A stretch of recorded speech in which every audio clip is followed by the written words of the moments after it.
Chapter 6, Seth and Enoch. This chapter is based on Genesis 4, verse 25 to chapter 6, verse 2. To Adam was given another son to be the inheritor of the divine promise, the heir of the spiritual birthright. The name Seth, given to this son, signified appointed or compensation. For, said the mother, God hath appointed me another seed instead of Abel whom Cain slew.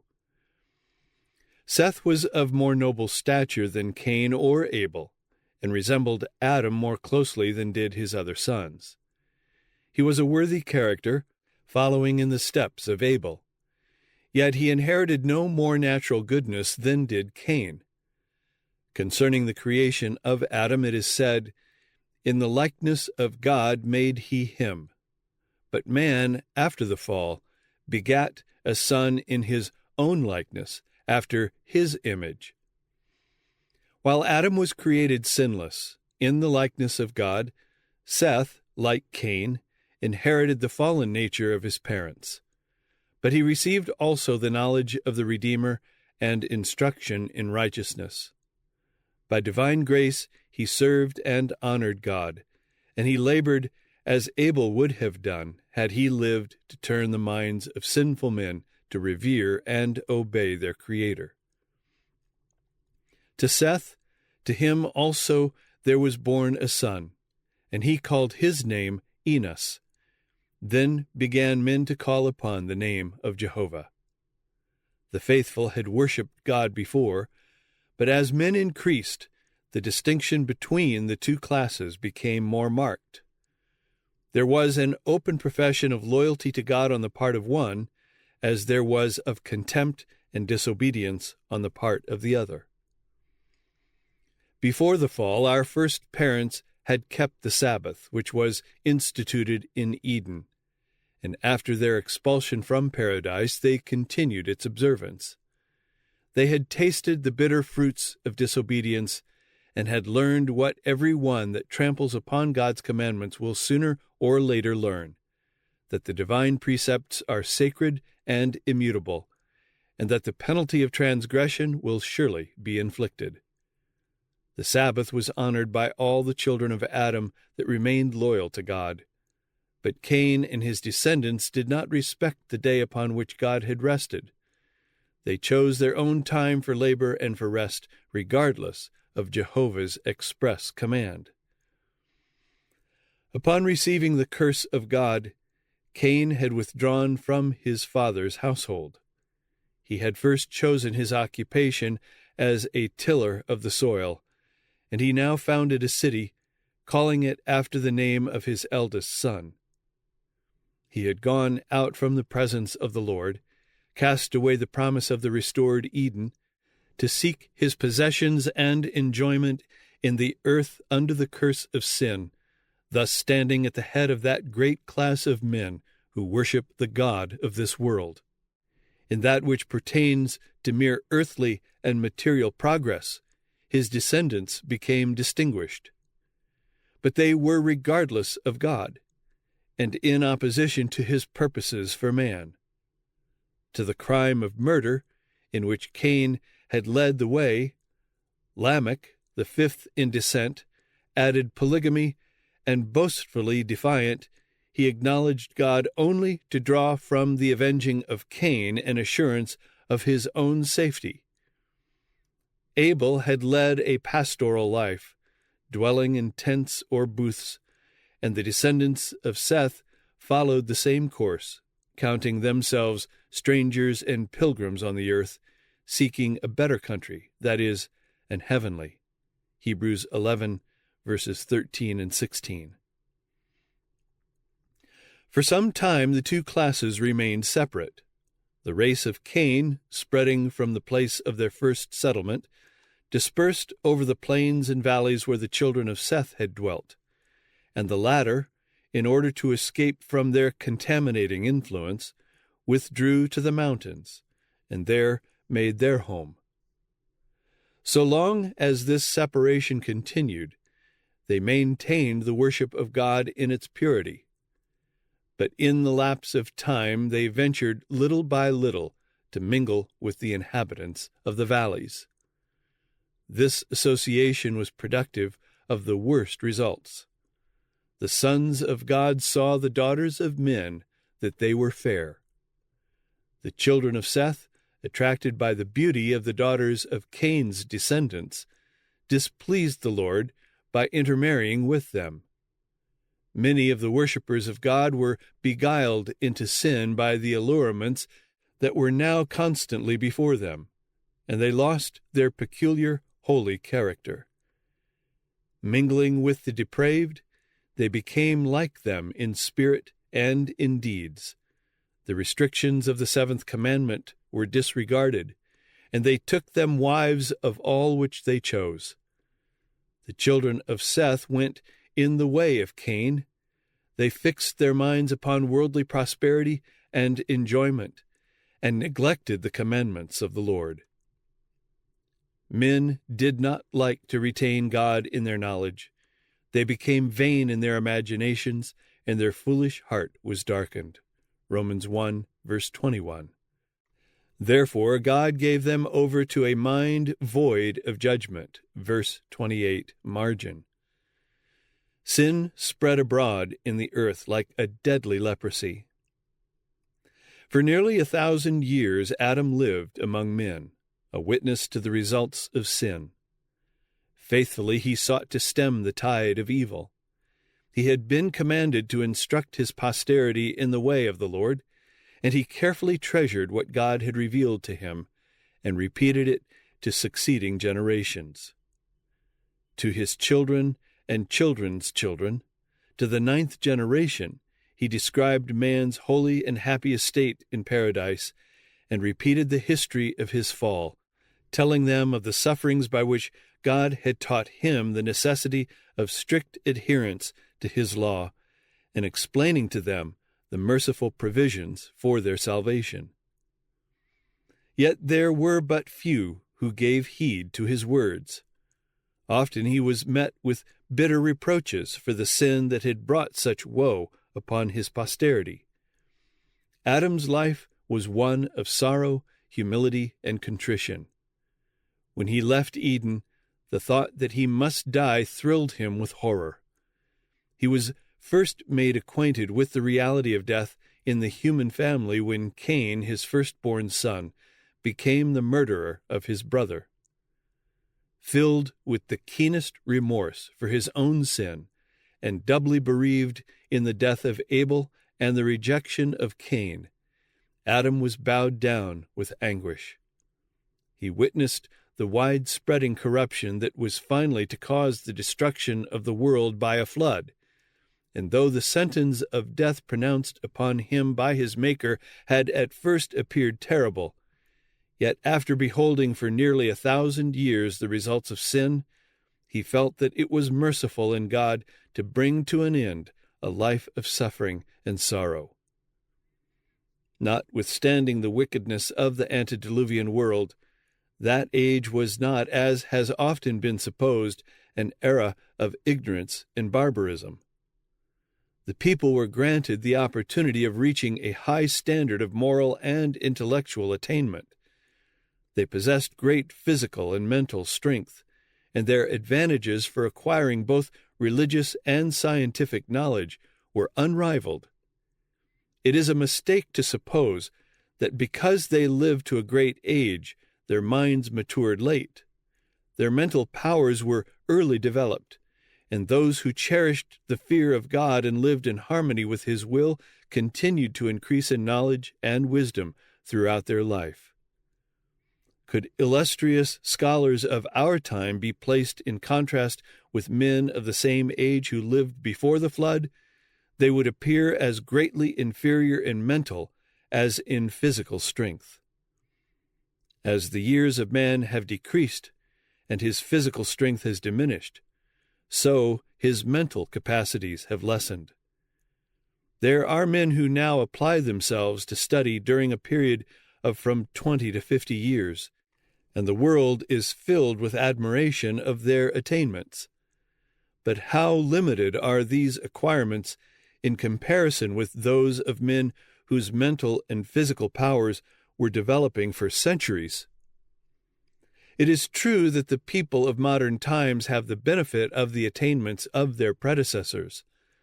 The men of masterly minds who planned and studied and wrote have left their work for those who follow. But even in this respect, and so far as merely human knowledge is concerned, how much greater the advantages of the men of that olden time! They had among them for hundreds of years him who was formed in God's image, whom the Creator himself pronounced good, the man whom God had instructed in all the wisdom pertaining to the material world. Adam had learned from the Creator the history of creation. He himself witnessed the events of 9 centuries, and he imparted his knowledge to his descendants. The antediluvians were without books. They had no written records, but with their great physical and mental vigor, they had strong memories, able to grasp and to retain that which was communicated to them, and in turn to transmit it unimpaired to their posterity. And for hundreds of years there were 7 generations living upon the earth contemporaneously, having the opportunity of consulting together and profiting each by the knowledge and experience of all. The advantages enjoyed by men of that age to gain a knowledge of God through his works have never been equaled since. And so far from being an era of religious darkness, that was an age of great light. All the world had opportunity to receive instruction from Adam, and those who feared the Lord had also Christ and angels for their teachers. And they had a silent witness to the truth in the garden of God, which for so many centuries remained among men. At the cherubim-guarded gate of paradise, the glory of God was revealed, and hither came the first worshippers. Here their altars were reared, and their offerings presented. It was here that Cain and Abel had brought their sacrifices, and God had condescended to communicate with them. Skepticism could not deny the existence of Eden while it stood just in sight, its entrance barred by watching angels. The order of creation, the object of the garden, the history of its 2 trees so closely connected with man's destiny, were undisputed facts. And the existence and supreme authority of God, the obligation of his law, were truths which men were slow to question while Adam was among them. Notwithstanding the prevailing iniquity, there was a line of holy men who, elevated and ennobled by communion with God, lived as in the companionship of heaven. They were men of massive intellect, of wonderful attainments. They had a great and holy mission, to develop a character of righteousness, to teach a lesson of godliness, not only to the men of their time, but for future generations. Only a few of the most prominent are mentioned in the Scriptures, but all through the ages God had faithful witnesses, true-hearted worshippers. Of Enoch it is written that he lived 65 years and begat a son. After that he walked with God 300 years. During these earlier years, Enoch had loved and feared God and kept his commandments. He was one of the holy line, the preservers of the true faith, the progenitors of the promised seed. From the lips of Adam he had learned the dark story of the fall, and the cheering one of God's grace as seen in the promise, and he relied upon the Redeemer to come. But after the birth of his first son, Enoch reached a higher experience. He was drawn into a closer relationship with God. He realized more fully his own obligations and responsibility as a son of God. And as he saw the child's love for its father, its simple trust in his protection, as he felt the deep, yearning tenderness of his own heart for that firstborn son, he learned a precious lesson of the wonderful love of God to men in the gift of his Son, and the confidence which the children of God may repose in their heavenly Father. The infinite, unfathomable love of God through Christ became the subject of his meditations day and night, and with all the fervor of his soul he sought to reveal that love to the people among whom he dwelt.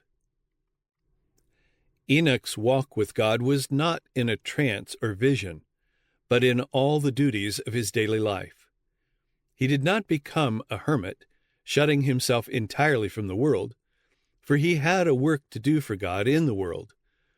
In the family and in his intercourse with men, as a husband and father, a friend, a citizen, he was the steadfast, unwavering servant of the Lord. His heart was in harmony with God's will, for can two walk together except they be agreed? Amos 3, verse 3. And this holy walk was continued for 300 years. There are few Christians who would not be far more earnest and devoted if they knew that they had but a short time to live, or that the coming of Christ was about to take place. But Enoch's faith waxed the stronger. His love became more ardent with the lapse of centuries. Enoch was a man of strong and highly cultivated mind and extensive knowledge. He was honored with special revelations from God, yet being in constant communion with heaven, with a sense of the divine greatness and perfection ever before him. He was one of the humblest of men. The closer the connection with God, the deeper was the sense of his own weakness and imperfection. Distressed by the increasing wickedness of the ungodly, and fearing that their infidelity might lessen his reverence for God, Enoch avoided constant association with them, and spent much time in solitude, giving himself to meditation and prayer. Thus he waited before the Lord, seeking a clearer knowledge of his will, that he might perform it. To him, prayer was as the breath of the soul. He lived in the very atmosphere of heaven. Through holy angels, God revealed to Enoch his purpose to destroy the world by a flood, and he also opened more fully to him the plan of redemption. By the spirit of prophecy he carried him down through the generations that should live after the flood, and showed him the great events connected with the second coming of Christ and the end of the world. Enoch had been troubled in regard to the dead. It had seemed to him that the righteous and the wicked would go to the dust together, and that this would be their end. He could not see the life of the just beyond the grave. In prophetic vision he was instructed concerning the death of Christ, and was shown his coming in glory, attended by all the holy angels, to ransom his people from the grave. He also saw the corrupt state of the world when Christ should appear the second time, that there would be a boastful, presumptuous, self-willed generation, denying the only God and the Lord Jesus Christ, trampling upon the law and despising the atonement. He saw the righteous crowned with glory and honor, and the wicked banished from the presence of the Lord and destroyed by fire. Enoch became a preacher of righteousness, making known to the people what God had revealed to him. Those who feared the Lord sought out this holy man to share his instruction and his prayers. He labored publicly also, bearing God's messages to all who would hear the words of warning. His labors were not restricted to the Sethites. In the land where Cain had sought to flee from the divine presence, the prophet of God made known the wonderful scenes that had passed before his vision. "Behold," he declared, "the Lord cometh with 10,000s of his saints to execute judgment upon all, and to convince all that are ungodly among them of all their ungodly deeds." Jude 14 and 15. He was a fearless reprover of sin. while he preached the love of God in Christ to the people of his time and pleaded with them to forsake their evil ways, he rebuked the prevailing iniquity and warned the men of his generation that judgment would surely be visited upon the transgressor. It was the Spirit of Christ that spoke through Enoch. That Spirit is manifested not alone in utterances of love, compassion, and entreaty. It is not smooth things only that are spoken by holy men. God puts into the heart and lips of his messengers truths to utter that are keen and cutting as a two-edged sword. The power of God that wrought with his servant was felt by those who heard. Some gave heed to the warning and renounced their sins, but the multitudes mocked at the solemn message and went on more boldly in their evil ways. The servants of God are to bear a similar message to the world in the last days, and it will also be received with unbelief and mockery. The antediluvian world rejected the warning words of him who walked with God. So will the last generation make light of the warnings of the Lord's messengers. In the midst of a life of active labor, Enoch steadfastly maintained his communion with God. The greater and more pressing his labors, the more constant and earnest were his prayers. He continued to exclude himself at certain periods from all society. After remaining for a time among the people, laboring to benefit them by instruction and example, he would withdraw to spend a season in solitude, hungering and thirsting for that divine knowledge which God alone can impart. Communing thus with God, Enoch came more and more to reflect the divine image. His face was radiant with a holy light, even the light that shineth in the face of Jesus. As he came forth from these divine communings, even the ungodly beheld with awe the impress of heaven upon his countenance. The wickedness of men had reached such a height that destruction was pronounced against them. As year after year passed on, deeper and deeper grew the tide of human guilt. Darker and darker gathered the clouds of divine judgment. Yet Enoch, the witness of faith, held on his way, warning, pleading, entreating, striving to turn back the tide of guilt and to stay the bolts of vengeance. Though his warnings were disregarded by a sinful, pleasure-loving people, he had the testimony that God approved, and he continued to battle faithfully against the prevailing evil until God removed him from a world of sin to the pure joys of heaven. The men of that generation had mocked the folly of him who sought not to gather gold or silver or to build up possessions here. But Enoch's heart was upon eternal treasures. He had looked upon the celestial city. He had seen the King in his glory in the midst of Zion. His mind, his heart, his conversation were in heaven. The greater the existing iniquity, the more earnest was his longing for the home of God. While still on earth, he dwelt by faith in the realms of light. Blessed are the pure in heart, for they shall see God. Matthew 5, verse 8. For 300 years Enoch had been seeking purity of soul, that he might be in harmony with heaven. For 3 centuries he had walked with God. Day by day he had longed for a closer union. Nearer and nearer had grown the communion, until God took him to himself. He had stood at the threshold of the eternal world, only a step between him and the land of the blessed. And now the portals opened. The walk with God, so long pursued on earth, continued, and he passed through the gates of the holy city, the first from among men to enter there. His loss was felt on earth. The voice that had been heard day after day in warning and instruction was missed. There were some, both of the righteous and the wicked, who had witnessed his departure, and hoping that he might have been conveyed to some one of his places of retirement, those who loved him made diligent search, as afterward the sons of the prophets searched for Elijah, but without avail. They reported that he was not, for God had taken him. By the translation of Enoch, the Lord designed to teach an important lesson.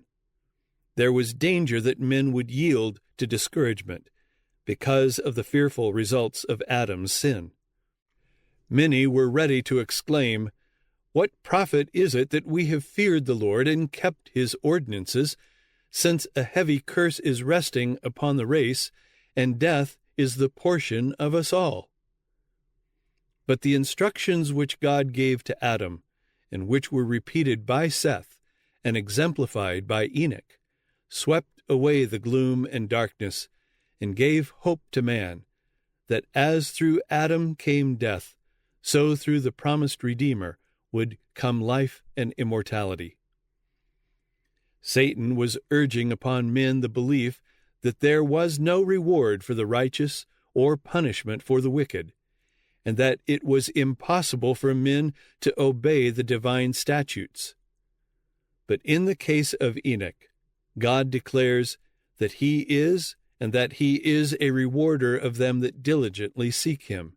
Hebrews 11, verse 6. He shows what he will do for those who keep his commandments. Men were taught that it is possible to obey the law of God, that even while living in the midst of the sinful and corrupt, they were able, by the grace of God, to resist temptation and become pure and holy. They saw in his example the blessedness of such a life, and his translation was an evidence of the truth of his prophecy concerning the hereafter, with its award of joy and glory and immortal life to the obedient, and of condemnation, woe, and death to the transgressor. By faith Enoch was translated, that he should not see death. For before his translation he had this testimony, that he pleased God. Hebrews 11, verse 5. In the midst of a world by its iniquity doomed to destruction, Enoch lived a life of such close communion with God that he was not permitted to fall under the power of death. The godly character of this prophet represents the state of holiness which must be attained by those who shall be redeemed from the earth at the time of Christ's second advent. Then, as in the world before the flood, iniquity will prevail. Following the promptings of their corrupt hearts and the teachings of a deceptive philosophy, men will rebel against the authority of heaven. But like Enoch, God's people will seek for purity of heart and conformity to his will, until they shall reflect the likeness of Christ. Like Enoch, they will warn the world of the Lord's second coming and of the judgments to be visited upon transgression, and by their holy conversation and example they will condemn the sins of the ungodly. As Enoch was translated to heaven before the destruction of the world by water, so the living righteous will be translated from the earth before its destruction by fire. Says the apostle, "We shall not all sleep, but we shall all be changed, in a moment, in the twinkling of an eye, at the last trump. For the Lord himself shall descend from heaven with a shout, with the voice of the archangel, and with the trump of God. The trumpet shall sound, and the dead shall be raised incorruptible, and we shall be changed. The dead in Christ shall rise first, then we which are alive and remain shall be caught up together with them in the clouds, to meet the Lord in the air, and so shall we ever be with the Lord. Wherefore, comfort one another with these words." 1 Corinthians 15, verses 51 and 52, 1 Thessalonians 4, verses 16 through 18.